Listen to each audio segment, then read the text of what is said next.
Coming up this week on this lifestyle show, welcome to 2025, and we're back with a new show. Gary's here, and we've got lots to talk about. We're going to catch up on what we've been up to over the festive break. Gary's got some new stuff we're going to talk about. I've done some new videos on synth stuff. We've got CES news, and we're going to talk about what we're kind of looking forward to in 2025. So let's get straight to Gary. Gary, good evening. Good evening, Ian, and Happy New Year to everybody who's listening. Yes, Happy New Year to all the listeners. So this is our first show back since like Christmas break. A very hectic time. I imagine it was hectic in your house. It was still hectic here, even though my lads are rolling out. There's still lots going on, and family around, and actually plus to the Eero Wi-Fi, because everyone comes round at Christmas, especially Christmas Eve. So we've got my older sons, stepsons come round as well. So my sons, they had a couple of friends round. We had some friends round. So, and they were all on the guest Wi-Fi, and it stood up 100%. In previous years, I think it kind of just fell over. There was just too much stuff, but the Eero has worked perfectly. So that was very good.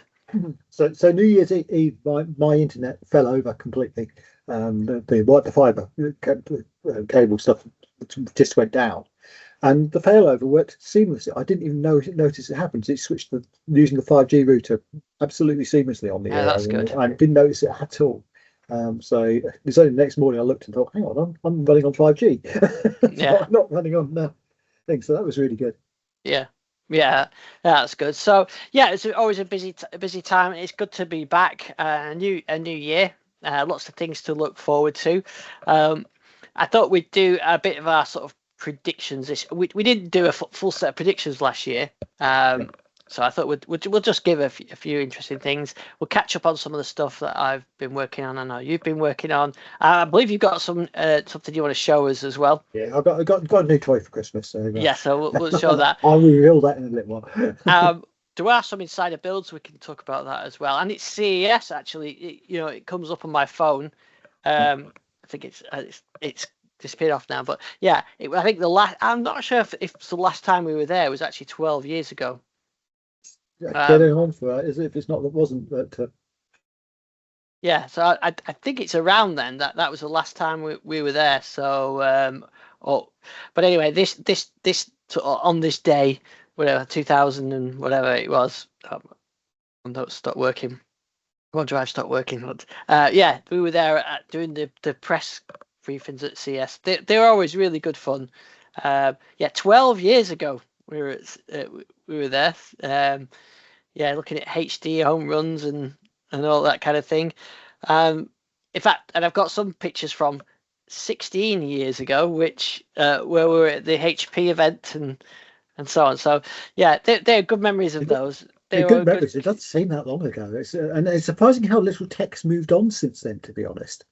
Yes, there's a few bits, but very little. No, I mean, there have been some quite interesting things coming out of CES. A couple of things I have spotted. I don't know if you've seen the Naki neural earbuds. Oh no, I haven't seen that. So these basically sense small movements in your head and face, and they actually let you control your smartphones. You wear these earphones, and you basically move your face slightly, twitch and things like that. And that's good. And I think, as Tom's guide said, this could be a really big game changer for accessibility. And they're coming to the market later this year, so that was quite interesting. There's not very much big changes in sort of the TV and the laptop market, which evaluates of evolutions. Obviously, we've seen some of the AI laptops, the Copilot type app. Acer announced a big. Acer announced as well. But these are some of these are the AI PCs or the Copilot Plus PCs, aren't they? So if it's got the ARM chip, it's one function set, and if it's got the it is quite confusing still, I think.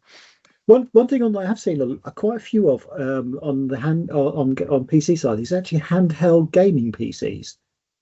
Yes. So very small form factor PCs, a bit like the old stuff we used to love it now. UMPCs. Yeah, UMPCs. That sort of form factor, but actually for gaming. And they all have Steam OS support. Lenovo's bought one. I think that's the Legion Go. Ace have got their own variant of it as well, Nitro Blaze. And I think there's another one as well, but I can't remember exactly who that was from. But there's just a huge number of these things coming out from actually, yeah, it was MSI. MSI, it's Chlorate. That's right. Which is an AI plus smart handheld gaming machine. But it does actually look really cool. Looks a bit like, I was trying to think of what it reminded me of. It was from the Atari Lynx and stuff. That sort of that. If anybody remembers that far. But yeah, there's a lot of interesting bits coming out about a few AI products. There's a couple of really wild robot vacuum cleaners. Oh, brilliant. There's one which got an arm on it, which can move things out of its way to carry on vacuuming. So it picks things like socks up off the floor, vacuums under them, and puts them back down where it found them. Oh, that sounds interesting. Yeah, that's good. I think one that sorts your clothes out and does all that kind of stuff. It does sort your clothes out, but at least if you've left rubbish all over the floor, it just basically lifts it out, hoovers under it, and puts it back down again. Interesting. I just had a quick look.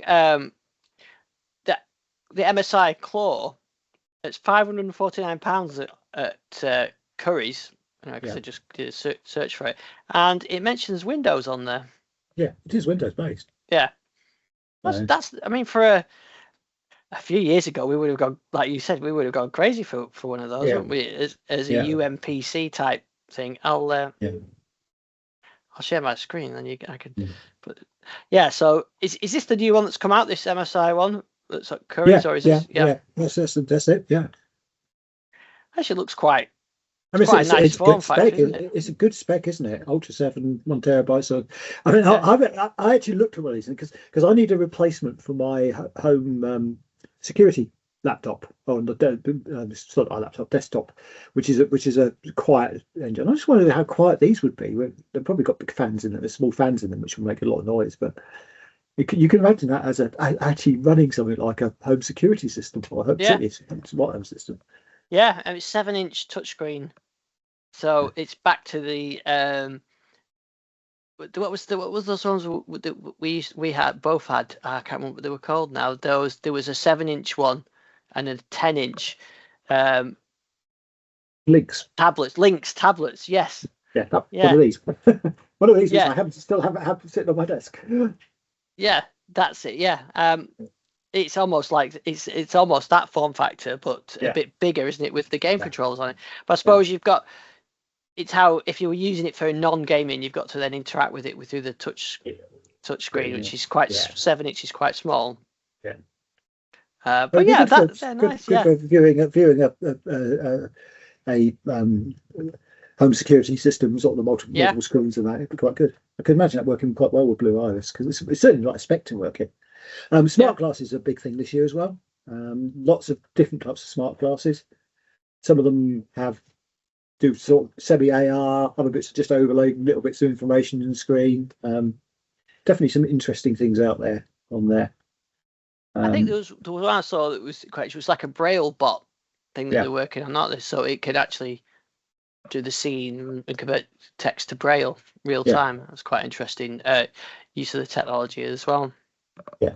And there's been quite a few smart home type of announcements. Kara released have mentioned quite a lot of new stuff they're bringing out, extending their infrastructure. They've got some quite nice sort of display type things, which sort of like smart controllers they're bringing out, which are quite nice. See if I can find anything else. I remember reading about. Obviously, as I mentioned, the vacuum cleaners, there's a whole load of vacuum. It seems the big thing of this year is vacuum cleaners. Yeah. Beauty tech apparently is on the rise this year. There's sort of like smart mirrors and things like that out there. Smart mirrors. I mean, we are going back here to 2007 when we saw those at the Microsoft homes. Yeah. Yeah. So Samsung have got their AI powered micro LED mirror which scans your face and assesses the pores, pigmentation, wrinkles, etc.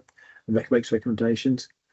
There's some quite good stuff there. Smart lighting, getting smarter. There's a whole Govee had a whole load of new stuff. SwitchBot are expanding their range as well with all light switch spot stuff. They've got a really cool smart lock, actually, a really impressively put together retrofit one. Seems to fit.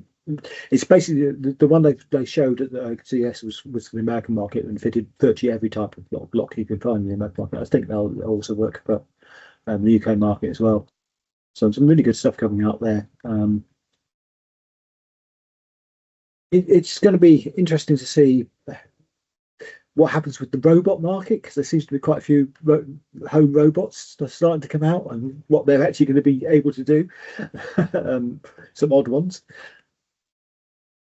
There's Samsung Bailey, which is their camera on the rear and a 4K camera on the front, as well as LiDAR and time of flight. Not quite sure what you could do with it, but it's like a presence thing. Yeah, presence robot. Thing, yeah. It's got a projector as well, so you could observe stuff and project things.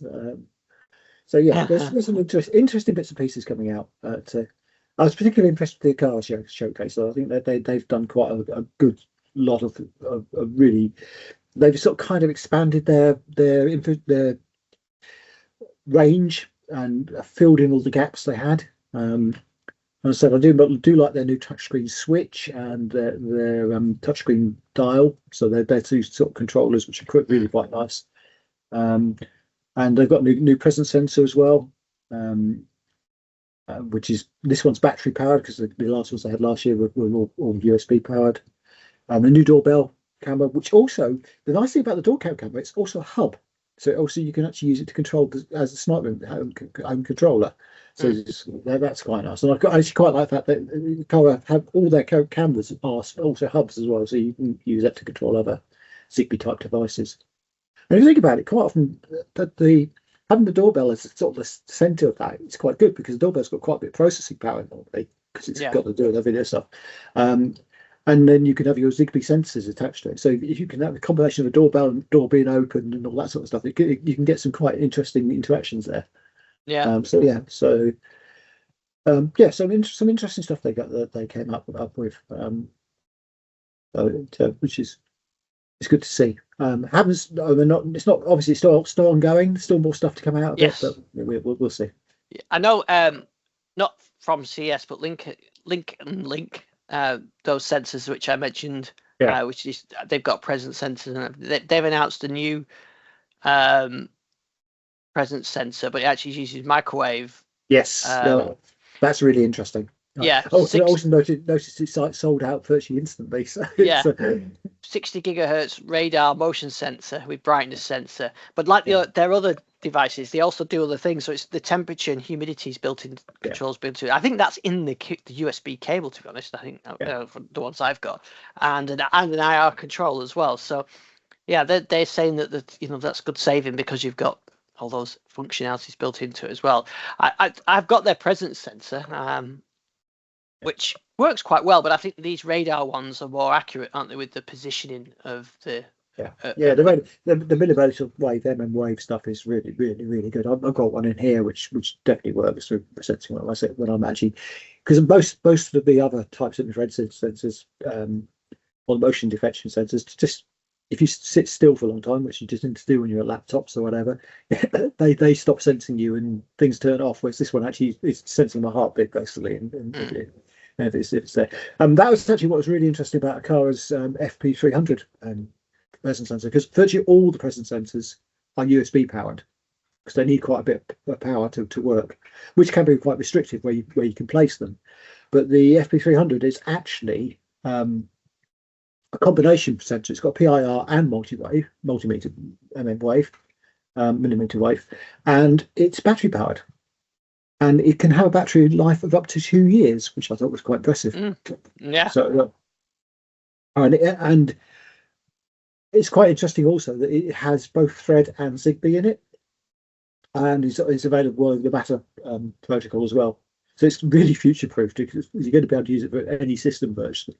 So it'll be interesting to see if we can get a smart things driver for that, because it took a long time to get any Akara stuff into smart things. But we have recently got the FP2 sensor, which is the one they had last year, into smart things. So it'll be interesting to see that as well. Yeah. And hopefully they won't break the software this year, because last that was really quite annoying with the FP2, because I got the FP2, it was working perfectly, and then they updated the software and it stopped working Yeah. as well as it had been. Yeah. So tell us then. So if that was the CS, tell us the big news. What was your Christmas gadget that you got? Oh, I was dying to this see is what this was. a last minute Christmas gadget, but it's quite cool. So this is an Insta X4, which is a 360-degree camera. Oh yeah. It's an 8K 360-degree camera, which is quite impressive. And it's also because it's Insta 360. It's got the magic handle, so you've got your selfie stick. But this, when you take your videos, the selfie stick disappears basically. Yeah, because it can. Yeah, it knows it's there. And it has some really cool modes. So it's got one which is particularly useful for me for some of the stuff I do. It's got effectively a vlogging mode, what they call me mode, and you just basically point the stick out like that, extend it out as far as you can, and it uses a single camera, but again it gets rid of the stick, so it looks like you're following a drone effectively. Because it's just basically taking videos. You have to sort of get used to how you hold it, because otherwise you look a bit weird with a hand sticking out. If you relax your hands down beside, and then it actually looks very natural. And although you've got a cameraman basically in front of you, following you without actually having, and you can get some really close to drone effects with it just by holding it up and then videoing it down. So yeah, it's very impressive. And of course you've got the 360 mode as well. And the other thing which is really improved since the last time they used any of these Insta 360 stuff is their software. The editing software they've got now is really nice. Some AI based stuff in there to choose the best shots for you. I filmed a family walk over Christmas, and it was amazing how the editor just picked up all the right shots and all the right camera angles to show the walk along there. So I was really impressed with that. And it's nice. It's got a nice big screen on it. If I turn it on now, we can just see. But I don't think you can see this actually. There you go. So not very nice big screen on it. It's very, and obviously you can do all this sort of swirling around your camera. Oh, see, yeah, on the screen, so you can sort of choose what you want to do. Works records SD cards. Got a battery that seems to last forever on it. Comes with protectors for the lenses. So the lenses are actually underneath that. So if you drop it, you've got some protection. Comes with a stick. Yeah, it's. Oh, the other thing, the interesting thing though is when it's running in 8K. Just turn it off for a second. It gets very hot. I mean, really hot. To the point where they actually have supplied a special thermal grip, so you don't have to grip the side of the camera. So it's quite nice, but it's really effective. It's very, very good quality. It's not so good in dim light. It seems to struggle. It gets very grainy in dim light, but in any decent light, it's a very good quality. Couple of weaknesses. I think the microphones are pretty weak on it, but you can use Bluetooth mics with it, so that's an option. But yeah, other than that, it's really clever, and lots of nice accessories available for it. Obviously, I do a lot of car vlogging, so for the EV stuff, and one of the things you can get for it, and this actually thing would work for other cameras as well, is a headrest attachment. So you can actually clamp it on the headrest behind you, so you can get. And then it acts effectively as a 360-degree dash cam, because you can see that window at the back of the passengers and everything. So it can make for some pretty interesting vlogging. And the other thing is you've got the adjustment of the aspect ratio as well, so you can have it so it has that ultra wide view that some of the 360 cameras done, but they have a bit of distortion when they do that, or you can have it narrowed down, it doesn't distort, and you can get some really clever effects of it. It is all portrait. You can switch it. You can crop it to landscape, and when you crop to landscape, it doesn't always seem to crop 100% how I'd like to crop, but it's pretty good. And for portrait stuff, it's really good. So yeah, quite impressed with that. That was a nice last minute surprise. Yeah, that's quite a nice gadget. I need to find a good solution for a fixed camera points in here. Actually, that's one thing that I've got to try and sort out this year. So a lot of the synth videos that I'm doing on two cameras. Yeah. So I've got a flexible bracket here, which I'm using for the base camera, but then the synth is there beside me, and I want an overhead shot of that so that I can layer it. So I've been using these portable type ones like this. Yeah. Gripped onto the shelf up there, but I'm having to. I need that one because I also use it on my bike for the exercise bike. So I need to get another one so I don't have to keep moving it. But I'm not quite found the best solution. So I'm using 2 of the Samsung phones to do the videoing on. And yeah, I don't know whether it's some kind of little small GoPro type stuff on a little stand. Just I want a straight top-down view of the synth, the keyboard itself. So yeah, I've got to try and come up with a solution that I haven't. Maybe a little of, because the other thing is I've got a big tripod over there, but if you put the tripod in front of the keyboard, I can't get my hands there to play it. So well, you can actually use this as a webcam. Yeah. So there's an option to do that, and it also does live streaming as well. So you can live stream into Teams and things like that. Yeah. So I use Camtasia Studio, and with the function in Windows 11 now, you can use a Samsung phone as a webcam. So which is what I do. So I capture me and the voiceover on one phone, and I use the other Samsung phone as a webcam in Camtasia to capture that, and then I capture the desktop as well. But what I really need is a fixed camera that just looking down, that I can mount behind the synth so that it's not in the way, because that's the biggest problem, and one that I can just leave set up as well rather than keep having to redo it every time. So I need to try and find a more elegant solution for that. So I'm guessing doesn't have to be a GoPro, but a GoPro type camera. Yeah.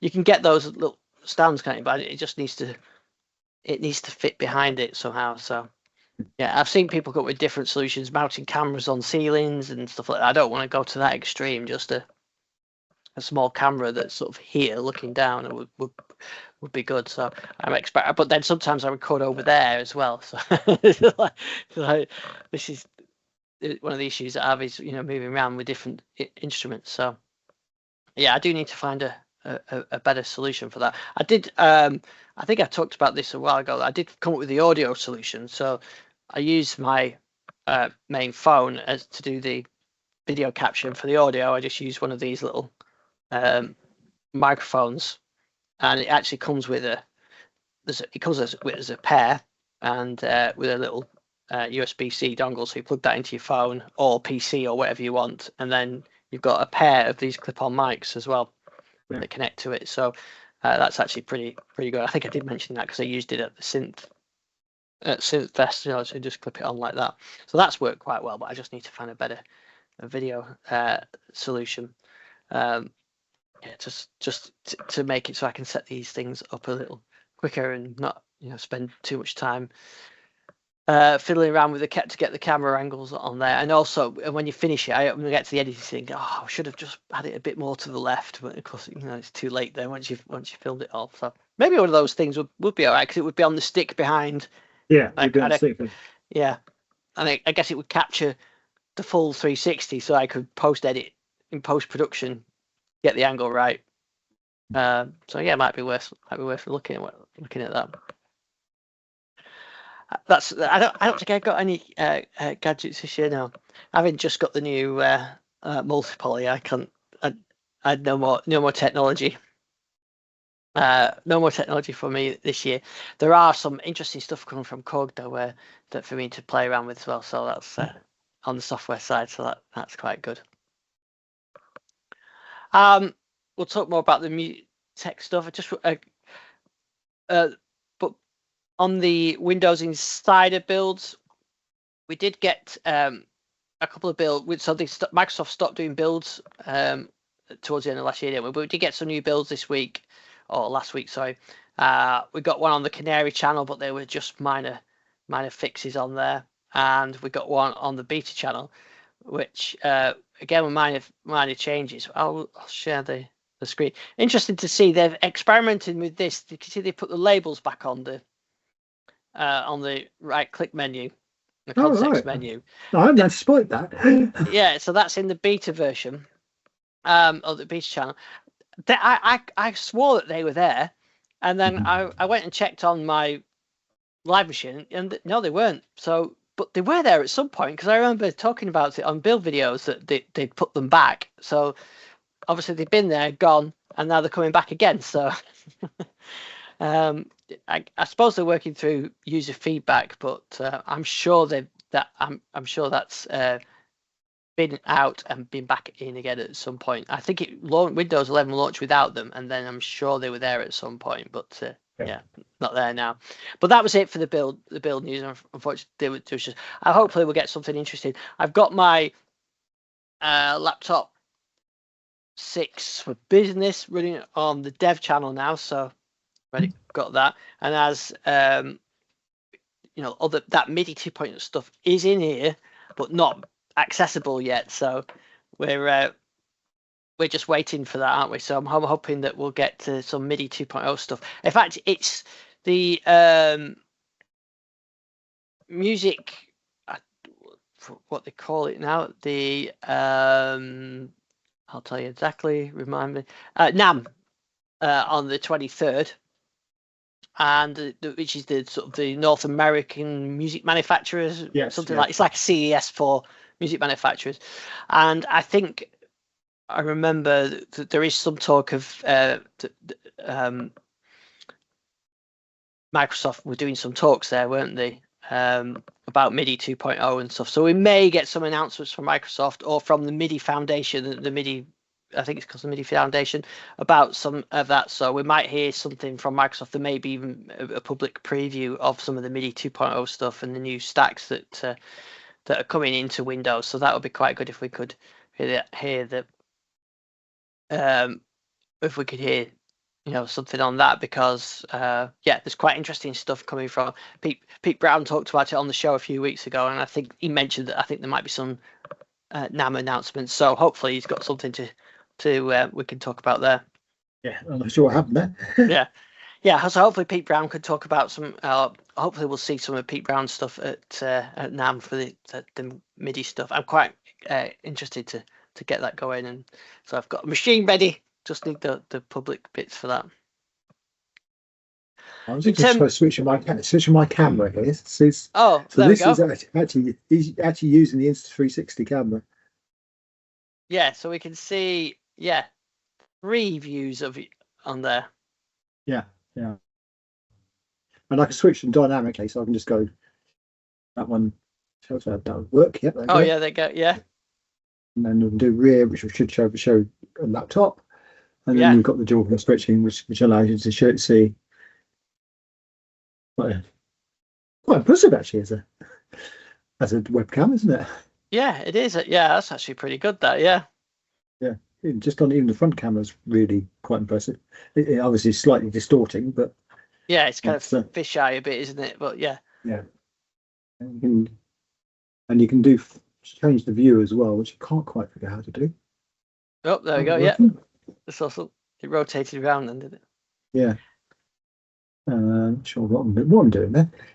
How I'm doing anything. That's cool though, that is it. You can do face detection as well, right? So it should detect my face as I move. Yeah, and follow me. Hopefully I move, it should follow. Yeah. Yeah, it kind of is, yeah. Okay. Yeah. That's quite good. Yeah, I like it. Yeah, it actually zoomed in on you then as well. Yeah, it did. Yeah, it's supposed to got some gesture control as well, but I don't actually know how that works. So we'll figure that out. Yeah, it's off to one side, but I'm not really looking at it. If I look at it, that's it. Yeah, it's good. Yeah, just giving you a wider angle on that. Yeah. Yeah, and I wonder what happens if I extend the handle off. Yeah. No, not really. Or maybe there. We can't see the handle. Yeah. It does look like it's almost like the Peep Show. Yes. Yeah. Yeah. That's all look. Yeah, that's pretty good. Yeah. Cool. Okay, I'll switch back to the other camera, but I thought I'd give that a go. In terms of some other updates from me as well, I've got a few new sound packs out and some tutorial videos. So over on our YouTube channel, I've got a tutorial video on Korg Mobwave and Multipoly, how to use pitch lanes. So it's a bit of a masterclass in that. The pitch lanes allow you to create musical sequences with it, but not in the traditional sort of sequencer way. It's more in the style of the 32 or 16 or whatever step analog sequences, Tangerine Dream used and that kind of thing. So you can make some really interesting sequences out of that. So yeah, that's out on our YouTube channel. And I've also got a couple of sound sets available. Anybody remember the Elka Synthex? The synthesizer? Yes. Yes. Yeah, I actually do remember that. Yeah. So I've got some of those coming. And I'll talk about that probably more on next week. But these ones were, I created, remember the PPG Wave wavetable? So I created a load of PPG wavetables. Well, I imported from PPG wavetables. You can get the wavetables online. Various people uploaded it. So I've got those. But I sort of amalgamated together and produced a nice set of these for the mod wave. And then someone contacted me called Aquilia Rift. He's a sound designer, and he took my PPG and MS2000 wavetables and made his own sound pack, but he didn't want to. He was happy for me to share them, so he's gave them to me to share, and I made the video of them. So I do it like I normally do my sound pack videos, but so it's a free sound pack.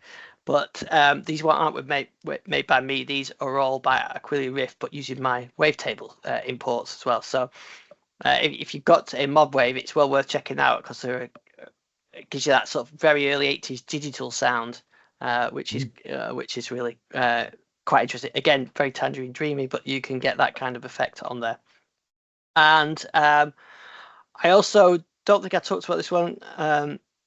Two other ones that I've done is a lot of people are asking me sort of last year, the mod wave and the wave state are very similar synths in the packaging, but very different engines underneath. And people keep asking me which one is better. So I thought I'd do a video because there isn't one that's better. Obviously, they do different jobs. So it's a bit like which is better, a laptop or a tablet with convertible with keyboard or whatever. They're designed for slightly different things. They can do similar things, but they are designed for different things. So I did a video on that.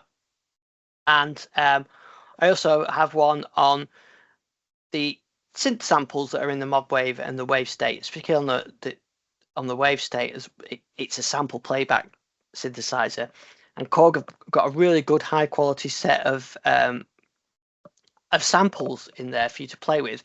But some have got quite cryptic names, which I think they've done for copyright reasons. So there's Minimoog samples in there, there's Prophet 5s, there's Jupiters, there's Matrix 12s, but they don't call them that probably for legal reasons. So they call it MG. The sample's called MG something for Minimoog, or PRO for Prophet, or MX12 and whatever. So I went through all the samples and sort of made a little tutorial how to find those samples, but more not just the naming, how to, if you want to create analog synth sounds on a wave state, where to start from, which samples are the best ones to use, and how you can use them for phase cancelling and all that kind of thing. So I went and had a look at the samples on it. So it's a nice tutorial if you've got any of those synths. So coming up, I've got quite a lot for the mod wave. So I'm really enjoying this synth. Oh, I can't get it out there. Yeah, you can just about see it there. It is really nice, this new synth. Very powerful. So I've got a sound pack that I've been working on that I'll be bringing that out soon, which is just a variety of sounds.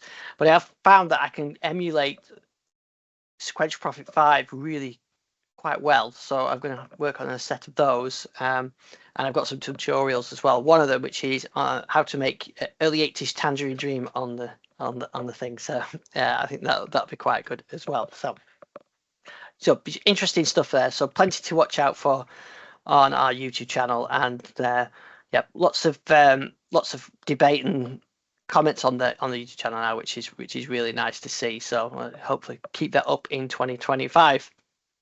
And talking of 2025, what kind of things are you looking forward to this year, tech-wise, you think? Well, let's start with EVs. I think we will see the first real implementation of solid-state batteries, maybe hybrid ones, but approach. And I think we'll definitely see solid state batteries coming into things like phones. I think there's going to be a sort of a phone you could probably charge in 20 seconds, 30 seconds, and last a day. I think that's the sort of thing we're likely to see by the end of the year. I know we've got some maybe stretches into next year, but I'm pretty sure we'll see real world implementations of solid state batteries.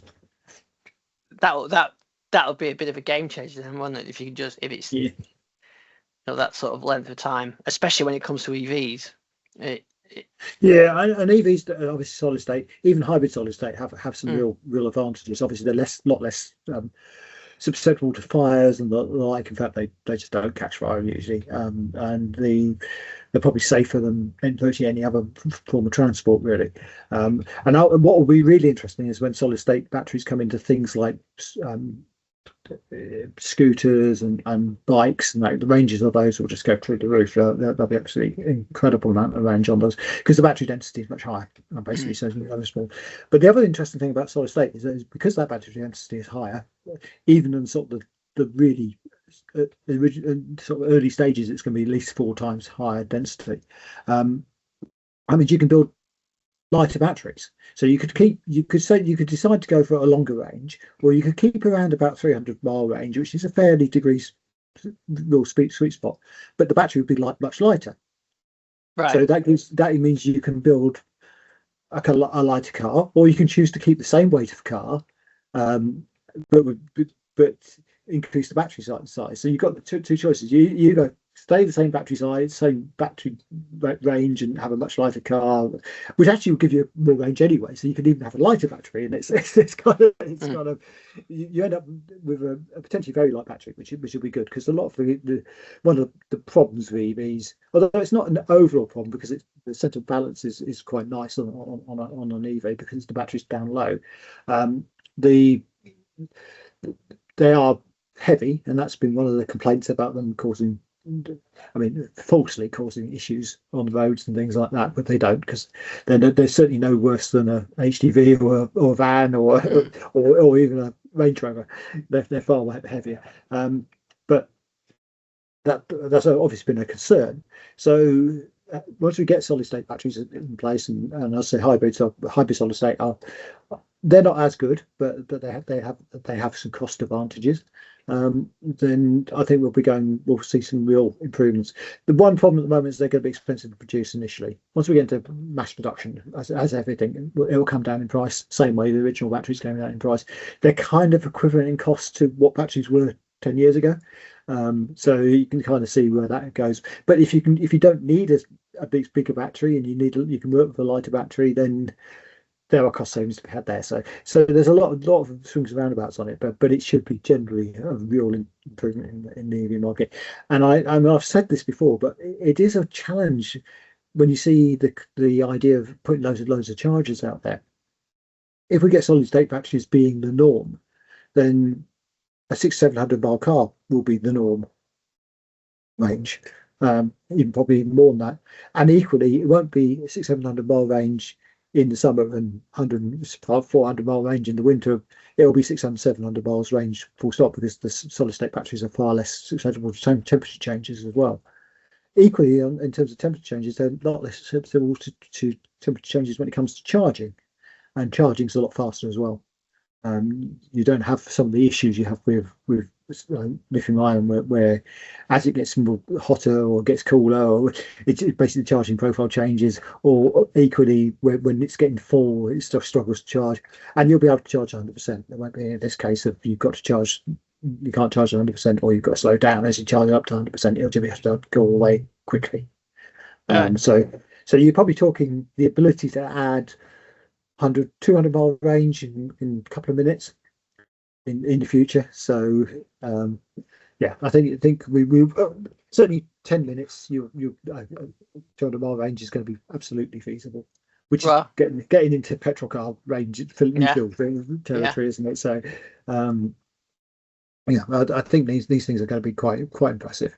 And I think this year is the first year we'll actually see something real coming out in that way. Oh, would be interesting to see. Yeah. Yeah, I like the. If you're just going to stop at services for 5 minutes and Yeah, you get another 100 or 200 miles, 10 minutes, and you get 200 yeah, miles, then it's just like a petrol station, then, isn't it? And it it does, is. Yeah, yeah, yeah, yeah. I mean, as I say, this year I think we'll generally see hybrid solid state, which is a slightly um, strange way of doing it, but within 2 or 3 years we'll have proper solid state cars. But the other thing which I think where solid state will become a real advantage is in laptops.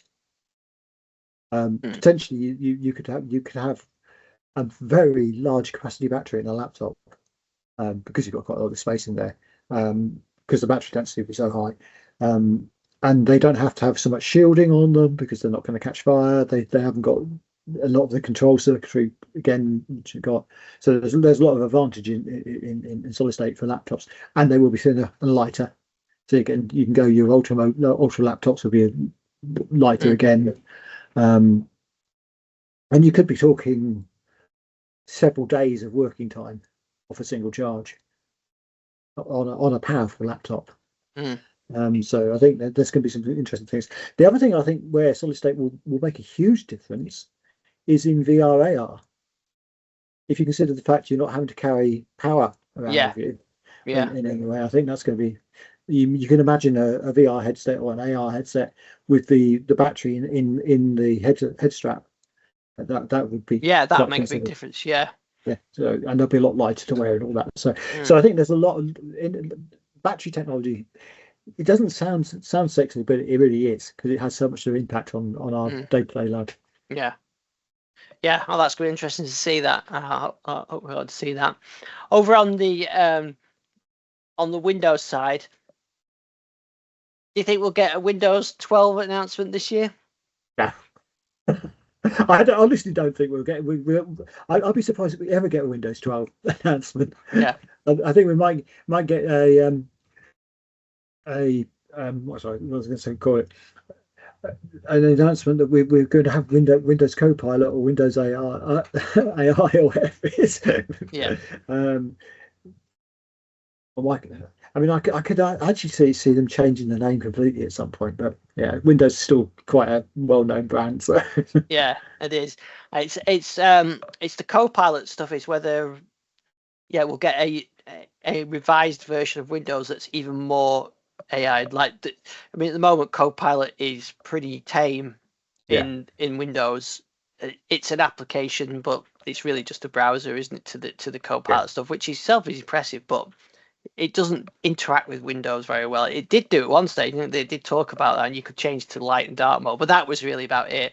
Perhaps we'll see a version of Windows where the AI can really do more. So you can say, I want my battery to last longer. Can you change the power mode for me, or can you? Yeah, I don't want to see any updates today. Can you make sure I don't have any reboots today, or this just a general way of interacting with Windows at a natural language. yeah. So whether they would choose that as a marketing opportunity and call it Windows 12 with AI or something like that, or Copilot. So I think the one thing I've always been surprised with the AI side of things on Windows is they haven't made so much use of it on search because reality is the best. And if you look at what they're using AI for, where it's actually proven very good, the Copilot being the Google's approach to that as well. Search is the big area where using natural language is so helpful. And if I could say, can you search the file where the Word file I wrote where I wrote up my talks for Ian in 2022? Yeah, That'd be brilliant. Or yeah, search for the email where I emailed in 2021 around about March time, might be in April time, yeah, about yeah, this. That sort of thing would be really useful. yeah. I think you're right. I think maybe that's what's coming. Or that would, that kind of interaction. I mean, they've got recall, haven't they? But that's not Yeah. really what the same thing, is it? What you're asking for is to a text-based interface of is perfect. Is example of Yeah. what there's quite often I'm searching for an email. I can kind of have a few things. I roughly know what it was from and roughly know where. And Yeah. I think that would be interesting then. And to have the processing the NPUs on the devices like the Surfaces and so on, where it can do it offline as well. Then I think that'd be really cool. So maybe that's where we'll see Windows 12, but we haven't seen a huge amount of development in Windows 11.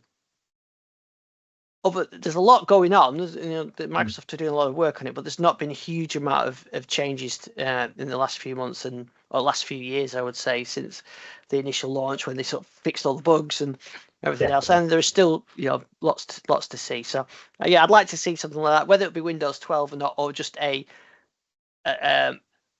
Copilot Plus type labeling, and taking recall further. We'll love to see. Yeah. But hopefully, the other thing I'd like to see is all the MIDI 2.0 stuff that we know is coming. So that's not a prediction because Pete Brown's already told us that's coming as well. So I think, and this will be a year where I don't buy any more synthesizers. Other than virtual ones. Yeah. But I did say that last year. Yeah. But this one crept into December, so so I almost made it, but not quite. I promise. I think I might have to stop buying M5 stacks. These things are just so useful. I think I mentioned on the show before. That's my present sensor, which is what actually works out based on my tag I've got on my keys, whether I'm in the room or not. So it allows us to have customizations on the smart home based on who actually is in the room, not the fact that there is a person in the room, but it's me in the room or whoever's coming in on your flags on. I think that's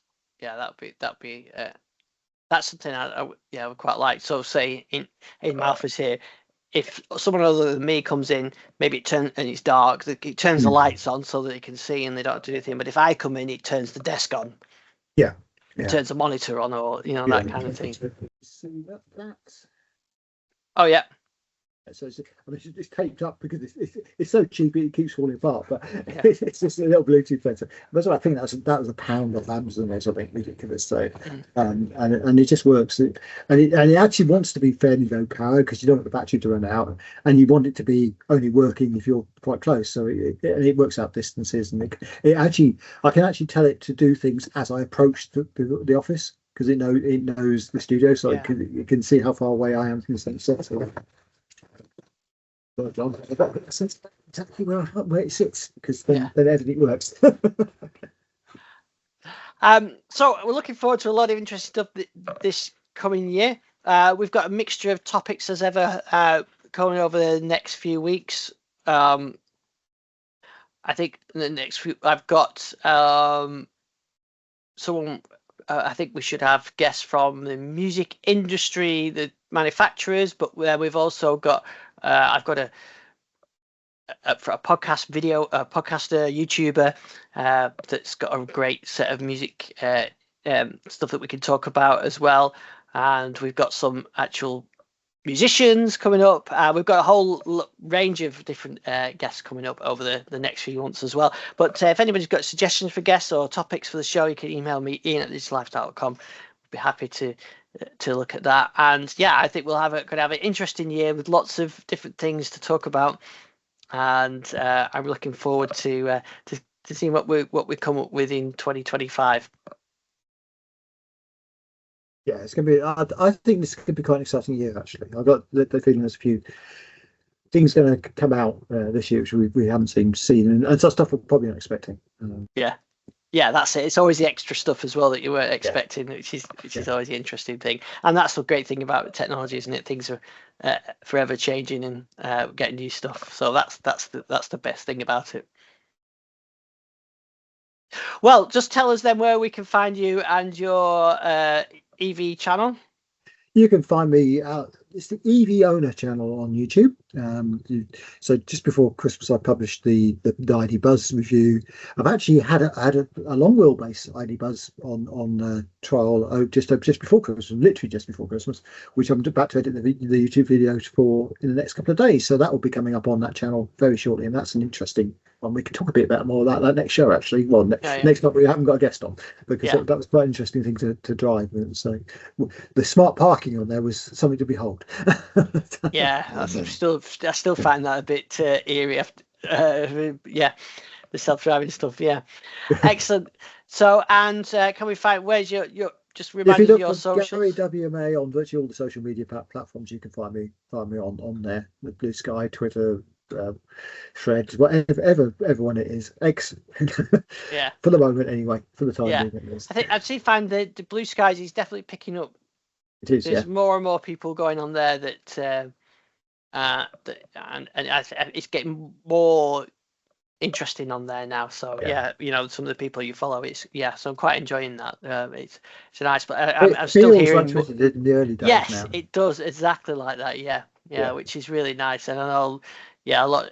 I know that people are still bailing on Twitter, aren't they? A lot of people, or X as it is now. So it is nice to have somewhere where there are people there and it's a bit more friendly. Right, well, we shall be back this time next week with another show, different topic, but always interesting. So we'll see you then. You can get me at Alex Dixon on all the socials, but YouTube channel where most of the stuff is, and of course on thedigital lifestyle.com. So we'll see you next time. Okay.